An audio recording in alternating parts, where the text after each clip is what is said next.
Hello বন্ধুরা, কেমন আছো সবাই? আশা করি ভালো আছো। এপিসোডের শুরুতে আমরা আবার সেই কাঁকড়া মানে ক্র্যাবটাকেই দেখি, যার সামনে আমাদের টাকেরও দাঁড়িয়েছিল। মজার বিষয় হলো এই কাঁকড়াটা লড়াইয়ের চেয়ে খাওয়ার দিকেই বেশি আগ্রহী ছিল। তখন সবাই টাকেরুকে সতর্ক করে বলে, সাবধানে থেকো, ও তোমার ওপর আক্রমণ করতে পারে। কিন্তু টাকেরও খুব সহজেই ওর আক্রমণ ডজ করে ফেলে। তখন একজন বলে, থামো, এবার আমি এটাকে সামলাচ্ছি। কিন্তু টাকেরু তাকে থামিয়ে বলে, তুমি আমার পথে এসো না, দূরে থাকো। এরপর টাকেরু নিজের ব্যাগ থেকে একটি লাঠি বের করে নিজের পাওয়ার ব্যবহার করে সরাসরি কাঁকড়াটার উপর আক্রমণ চালায়। সে সামনে থেকেই নয়, পেছন দিক থেকেও নিজের শক্তি ব্যবহার করে ভয়ঙ্কর সাউন্ড ওয়েভ তৈরি করে। এর ফলে কাঁকড়াটা অজ্ঞান হয়ে মাটিতে পড়ে যায়। এই সুযোগে টাকেরু লাঠি দিয়ে ওর ওপর প্রাণঘাতী আঘাত করে। কিন্তু আমরা দেখি এই আঘাতে কাঁকড়াটার কিছুই হয় না, কারণ ওর মাথা ভীষণ শক্ত। এরপর টাকেরু আইস ম্যাজিক ব্যবহার করে কাঁকড়াটার একটি পা পুরোপুরি জমিয়ে ফেলে। তারপর আবার আইস ম্যাজিক দিয়ে শেষ আক্রমণ করে পুরো কাঁকড়াটাকেই বরফের মধ্যে বন্দি করে ফেলে। সবাই গিয়ে চেক করে দেখে, হ্যাঁ, ওটা সত্যি আটকে গেছে। কিন্তু তখন একজন লোককে দেখা যায় যে টাকেরুর ওপর ভীষণ রেগেছিল, কারণ টাকেরু একাই সব কাজ করে ফেলেছে, কারো সাহায্য নেয়নি। টাকেরু হেসে বলে, আরে ভাই, আমি কি করব? কাঁকড়া এত পছন্দ যে কিছুই খেয়াল থাকেনি। ওই লোক বলে, তোমার বন্ধুদের ওপর একটু হলেও ভরসা করা উচিত। এটা শুনে টাকেরু বলে, ঠিক আছে, এখন বুঝতে পারছি তুমি কি বলতে চাও, এবং সে তার কাছে ক্ষমাও চায়। এরপর টাকেরু কাঁকড়াটাকে নিজের ম্যাজিক বক্সে রেখে দেয় এবং চারপাশের ক্রিস্টাল সংগ্রহ করতে শুরু করে। বোনা তাকে বলে, টাকেরু, তোমাকে অনেক অনেক ধন্যবাদ, তুমি আমাদের অনেক সাহায্য করেছ। এরপর আমাদের দেখানো হয় রাজপ্রাসাদ, যেখানে টাকেরু ও তার সঙ্গীরা রাজার সঙ্গে দেখা করতে যায়। টাকেরু রাজাকে বলে, আপনার গুহার ভেতরে যে কাঁকড়াটা ছিল, আমরা তাকে হারিয়ে দিয়েছি। রাজার বাটলারও বলে, মহারাজ, উনি ঠিকই বলছেন, উনি একাই ওটাকে ডিফিট করেছেন। রাজা অবাক হয়ে বলে, আমি কি সেটাকে দেখতে পারি? তখন টাকেরু তার ম্যাজিক আইটেম দিয়ে বিশাল কাঁকড়াটাকে বের করে আনে। এটা দেখে রাজা পুরোপুরি শক হয়ে যায়। এরপর রাজা বলে, আমি তোমার একটি ইচ্ছা পূরণ করব, বলো কি চাও? টাকেরু বলে, আমি কি এই কাঁকড়াটাকে নিজের কাছে রাখতে পারি? এরপর সেই মেয়েটিকে অনেক সোনার মুদ্রা দেওয়া হয়, আর টাকেরু ও রুবি তো কাঁকড়াটা খাওয়ার জন্য ভীষণ উত্তেজিত হয়ে পড়ে।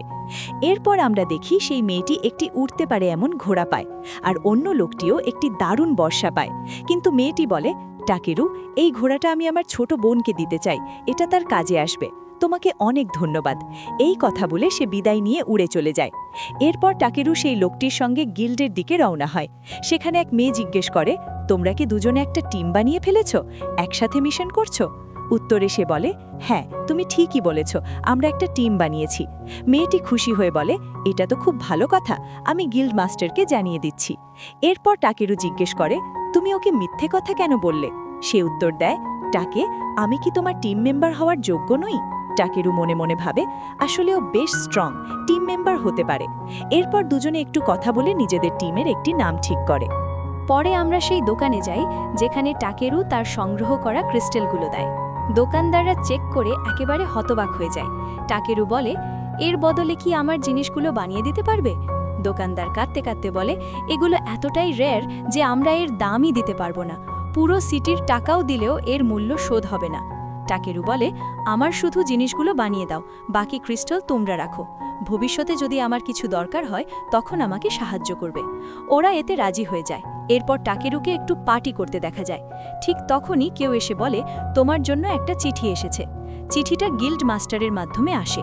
টাকেরু খুলে দেখে এটা রাজার পক্ষ থেকে পাঠানো চিঠি। রাজা তাকে ডেকেছেন। টাকেরু চিন্তা করে, কোথাও কি রাজা আমাকে বিয়ের কাজ থেকে আলাদা করতে চায়? এ নিয়ে কথা হয়। এরপর টাকেরু রাজপ্রাসাদের দিকে রওনা দেয়। প্রাসাদ দেখে টাকেরু একেবারে অবাক হয়ে যায়। একজন বাটলার তাকে ভেতরে নিয়ে যায়, যেখানে দাসীরাও তাকে সম্মান জানায়। এত আতিথেয়তা দেখে টাকেরু শকড হয়ে যায়। ঠিক তখনই একটি মেয়ে এসে বলে, তাহলে তুমি সেই লোক যে সিটির ভেতর ড্র্যাগন নিয়ে ঘুরে বেড়াচ্ছ? এটা আমার ড্র্যাগন, চুপচাপ ফিরিয়ে দাও। এই কথা শুনে সবাই অবাক হয়ে যায়। টাকেরু বলে, মানতেই হবে, তোমার বড়ই ভালো লালন পালন হয়েছে। সে বুঝে যায় মেয়েটা আসলে এখনও শিশু। টাকেরু হাঁটু গেড়ে বসে তাকে শান্তভাবে বোঝায়, শোনো, এটা কোনো ড্র্যাগনময়, আমি একে আমার ভাই মনে করি, আর আমি আমার ভাইকে কাউকে দিতে পারি না। মেয়েটা কথা বুঝতে পারে এবং ক্ষমা চায়। ঠিক তখনই বি এসে তার সঙ্গে খেলতে চায়, কিন্তু মেয়েটা তাকে একটু বেশি জোরে জড়িয়ে ধরে। টাকেরু হেসে বলে, বাচ্চারা সত্যিই মনের দিক থেকে খুব পবিত্র। এরপর রাজা সেখানে আসেন। টাকেরু তাকে সম্মান জানায় ও হাত মেলায়। রাজা তাদের টেবিলে নিয়ে গিয়ে চা খেতে খেতে বলে, টাকেরু, আমি শুনেছি তুমি এক অসুস্থ পরিবারকে সম্পূর্ণ সুস্থ করে দিয়েছ, কোনো টাকা না নিয়েই। তোমার হৃদয় সত্যিই বড়। তাহলে কি তুমি আমার স্ত্রীকেও ঠিক করতে পারবে? সে খুব অসুস্থ। টাকেরু ভাবে, আমি শরীর ঠিক করতে পারি, কিন্তু কিছু জিনিসের সীমা আছে। রাজা তার স্ত্রীর অসুস্থতার কথা বলতে বলতে আবেগপ্রবণ হয়ে পড়ে। টাকেরুর আর না বলার উপায় থাকে না, সে রাজি হয়ে যায়। তাকে রানীর ঘরে নিয়ে যাওয়া হয়। সেখানে দেখা যায় রানী খুবই দুর্বল ও অসুস্থ। টাকেরু বলে, এখানে এত অন্ধকার কেন? রাজা জানায়, লাইট তার সহ্য হয় না। টাকেরু নিজের পাওয়ার ব্যবহার করে চেক করে দেখে রানীর ফুসফুস প্রায় নষ্ট হয়ে গেছে। সে সিরিয়াসভাবে বলে, আমি শরীর কিছুটা ঠিক করতে পারি, কিন্তু ফুসফুস পুরোপুরি ঠিক করা সম্ভব নয়। সে রানীকে জিজ্ঞেস করে, আপনি কি তবু চিকিৎসা নিতে চান? রানী বলে, আমি জানি আমি পুরোপুরি ভালো হব না, কিন্তু যদি সামান্যও সুস্থ হতে পারি তাহলে চাই, আমি আমার মেয়ের সঙ্গে কিছু সময় কাটাতে চাই। রাজা অনুমতি দেন। টাকেরু চিকিৎসার জন্য প্রস্তুত হয়। আর এই জায়গাতেই এপিসোড শেষ হয়। শুরুর দিকে প্রিন্স বলে, তাকেরু, দয়া করে তুমি আমার স্ত্রীকে ঠিক করে দাও। কিন্তু ক্লে তাকেরুকে বলে, তাকেরু, নিজের পাওয়ার ব্যবহার করার আগে এটা ভুলে যেও না যে তুমি সেই পাওয়ার আমার উপরও ব্যবহার করেছিলে, আর আমি তখন কি অবস্থায় হয়ে গিয়েছিলাম। তখন তাকেরু বলে, হ্যাঁ, আমি এটা খুব ভালো করেই জানি, তাই আমি এখন আমার পাওয়ার ব্যবহার করতে যাচ্ছি। এরপর তাকেরু হিল ম্যাজিক ব্যবহার করে এবং তার স্ত্রীর চিকিৎসা করে দেয়। তার স্ত্রী অবশেষে চোখ খুলে ফেলে এবং শেষ পর্যন্ত সে সব কিছু পরিষ্কারভাবে দেখতে পায়। এরপর তাকেরু বলে, ঠিক আছে, তাহলে এটাই সুযোগ। বলে সে তার ম্যাজিক স্টোর থেকে একটি জাদুর ছুরি বের করে। তারপর অল ক্লিন বলে পুরো ঘরটা এক ঝটকায় সম্পূর্ণ পরিষ্কার করে দেয়, যা এখন তোমরাও দেখতে পাচ্ছ। সত্যি তার এই পাওয়ারটা ভীষণ ভালো। কিন্তু আমরা দেখি তখন একটি জানালা খুলে যায় এবং সেখান দিয়ে আলো ভেতরে ঢুকে পড়ে। তখন প্রিন্স বলে, এতে তোমাদের কোনো অসুবিধা তো হচ্ছে না, তাই তো? তখন প্রিন্সেস বলে, না, আমার কোনো অসুবিধে হচ্ছে না, বরং আমি এখানে তোমাদের সবাইকে দেখতে পাচ্ছি। ধন্যবাদ তাকেরু। কিন্তু তখন আমরা তাকেরুকে দেখি। ক্লে তাকে বলে, তাকেরু, তুমি সত্যি খুব ভালো কাজ করেছো। কিন্তু তাকেরু এখানে কিছু গড়বড় অনুভব করে এবং বলে, আমি প্রিন্সের সঙ্গে একালা কথা বলতে চাই। এরপর দৃশ্য বদলায়, আর আমাদের প্রিন্স আর তাকেরু ও তার সঙ্গীদের নিয়ে একটি আলাদা ঘরে চলে আসে। তখন তাকেরু তাকে বলে যে কেউ তার স্ত্রীর শরীরে বিষ দিচ্ছে, তবে কে এই বিষ দিচ্ছে সেটা সে জানে না। এই কথা শুনে প্রিন্স যেন চমকে পড়ে যায় এবং খুব দুঃখিত হয়ে পড়ে। তার মনে হয় এটা নিশ্চয়ই তার নিজের লোকদের মধ্যেই কেউ। এরপর সে বলে, কেননা আমরা এই বিষের একটা প্রতিকার খুঁজি। তাকেরুর কাছে যত বই ছিল সব সে সেখানে এনে রাখে। তারপর তাকেরু নিজের পাওয়ার ব্যবহার করে বিষের চিকিৎসার বইটা খুঁজে বের করে ফেলে। তখন প্রিন্স বলে, সত্যি কি এটাই সেই বই? তাহলে তাড়াতাড়ি পড়া শুরু করো। এরপর তাকেরু ঠিক সেটাই করে এবং সেখানে সে একদম অদ্ভুত এক ভাষায় লেখা পড়তে শুরু করে। এটা শুনে প্রিন্স ও অন্যান্যরা বলে, এটা কি এখানে কোনো রকমের মজা করছো নাকি? তখন তাকেরু বলে, না, আমি মজা করছি না, এই ভাষাটাই আসলে এমন। তখন প্রিন্স বলেন, কোনো সমস্যা নেই, তুমি কি এখন এটা পড়া চালিয়ে যাবে? এরপর তাকেরু এখানে একটি গল্প বলতে শুরু করে। অনেক আগের কথা। এক মেয়ে পাহাড়ে ঘুরে বেড়াচ্ছিল। হঠাৎ সে একটি ডানাওয়ালা ঘোড়া দেখতে পায়, আর সেটাকে দেখে সে খুব খুশি হয়ে যায়। কিন্তু হঠাৎ করেই সেখানে আমাদের গোল্ডেন রোজ দেখানো হয়, যেটা সব ধরনের বিষের ওষুধ। এরপর সে সেই গোল্ডেন রোজের অবস্থান বা লোকেশন বলতে শুরু করে। কিন্তু কথাটা শেষ হওয়ার আগেই তাকেরও তার মুখ বন্ধ করে দিয়ে বলে, আমার ওই জায়গাটা জানা আছে, কোথায় সেটা? এরপর প্রিন্স বলেন, ঠিক আছে, তাহলে তোমরা দুজন এখনই সেখানে রওনা হয়ে যাও, সব ব্যবস্থাপনা আমি করে দেব। এরপর আমাদের একজন ব্যক্তিকে দেখানো হয় যে এদের চলে যেতে দেখে। তারপর সে একটি কবুতরকে কোথাও পাঠিয়ে দেয়। এরপর আমরা তাকেরুকে দেখি যে প্রাসাদের ভেতরে কিছু ক্রিস্টাল বসাচ্ছিল। প্রিন্স জিজ্ঞেস করেন, এগুলো কি? তখন তাকি বলে, এটা একটি ব্যারিয়ার ম্যাজিক যা আপনার স্ত্রীর সুরক্ষা করবে। এরপর আমরা দেখি প্রিন্সেসের ছোট মেয়ে অর্থাৎ তাদের কন্যা দৌড়ে এসে তাকেরু কাছে আসে এবং তার মাকে সুস্থ করে দেওয়ার জন্য তাকে ধন্যবাদ জানায়। তাকেরু বলে, আমি জানতাম তুমি খুব ভালো মেয়ে, তবে সময়ের সঙ্গে সঙ্গে নিজেকে আরও উন্নত করতে হবে। কখনোই নিজের থেকে বড়দের সম্মান করতে ভুলবে না। আর একটা কথা মনে রেখো, আমি এখানে একটি ব্যারিয়ার ম্যাজিক লাগিয়েছি, যার ফলে তোমার মা এখানে নিরাপদ থাকবে। যদি কেউ তাকে মারতে আসে তাহলে তোমরা সেটা বুঝতে পারবে। এই কথা বলার পর তাকেরু গোল্ডেন রোজ আনতে রওনা হয়ে যায়। প্রিন্সও বলে, তাকপুরু, দয়া করে সেই ফুলটা অবশ্যই নিয়ে আসবে। এরপর আমরা তাকেরুকে দেখি যে সেই ফুল আনতে যাচ্ছে, কিন্তু ঘোড়াগুলো তাকেরু কাছে খুব ধীর মনে হয়। তখন তাকেরু বলে, এই গতিতে চললে আমরা কখনোই পৌঁছতে পারবো না। তারপর সে নিজের ম্যাজিক ব্যবহার করে, যার ফলে ঘোড়াগুলোর গতি অনেক বেড়ে যায়। এটা দেখে সবাই খুব ভয় পেয়ে যায় এবং বলে, তাকেরু, দয়া করে গতি একটু কমাও। এরপর তারা রাতে সেখানে ক্যাম্প করে, খাবার খায় আর আবার যাত্রা শুরু করে। পাহাড়, নদী সব কিছু পেরিয়ে কোনো মতে তারা সেই জায়গায় পৌঁছে যায়, কিন্তু সেখানে জায়গাটা খুবই শুকনো ও অনুর্বর ছিল। তাকেরু বলে, এই জায়গাটা তো তেমন লাগছে না, এটা তো একেবারেই আলাদা। কিন্তু আমরা দেখি সেখানে যে নদী আছে তার পানির রং পুরো বদলে গেছে। তখন তাকেরু নদীর কাছে গিয়ে নিজের ম্যাজিক ব্যবহার করে পরীক্ষা করে এবং জানতে পারে যে ওই নদীর পানিতে বিষ মিশে আছে, অর্থাৎ পুরো নদীটাই বিষাক্ত। এরপর তাকেরু লক্ষ্য করে দেখে কিছু লোক তাদের দিকে এগিয়ে আসছে। তাদের হাতে অস্ত্র থাকে এবং তারা বলে, তোমরা কারা? এখান থেকে চলে যাও। তখন তাকেরু বোঝায় যে তারা গিল্ডের পক্ষ থেকে এসেছে এবং নিজেদের পরিচয় দেয়। কিন্তু তারা সেটা মানতে চায় না এবং বলে, গিল্ড কেন আমাদের সাহায্যের জন্য তোমাদের পাঠাবে? তখন তাকেরও নিজের গিল্ড গন্টলেট দেখায়, যেটা শুধু গিল্ড সদস্যদেরই দেওয়া হয়। সেটা দেখেই তারা বুঝে যায়। ঠিক তখনই একটি ছোট বাচ্চা হঠাৎ মাটিতে পড়ে যেতে থাকে। তাকেরও তাকে দেখেই বুঝে যায় সমস্যাটা কি। সে লোকজনকে বলে, তোমরা এটা কিভাবে করতে পারো? তোমরা কি এই বাচ্চাটাকে খাবার দাওনি, নাকি বলা উচিত তোমরা নিজেরাই এখানে খাবার পাওনি? এরপর তারা সবাই তাকেরুকে নিয়ে তাদের গ্রামে আসে।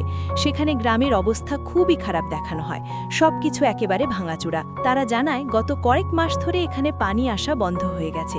এর ফলে আমরা না চাষ করতে পারছি, না ঠিকমতো পানি পাচ্ছি, কুয়োর পানিও শেষ হয়ে গেছে। ঠিক তখনই একজন লোক আসে এবং বলে, আমি তোমাদের পানি দেব, কিন্তু আমার একটা শর্ত আছে, তোমাদের সেই ফুল আমাকে দিতে হবে, তার বদলে আমি তোমাদের প্রয়োজন অনুযায়ী পানি দেব।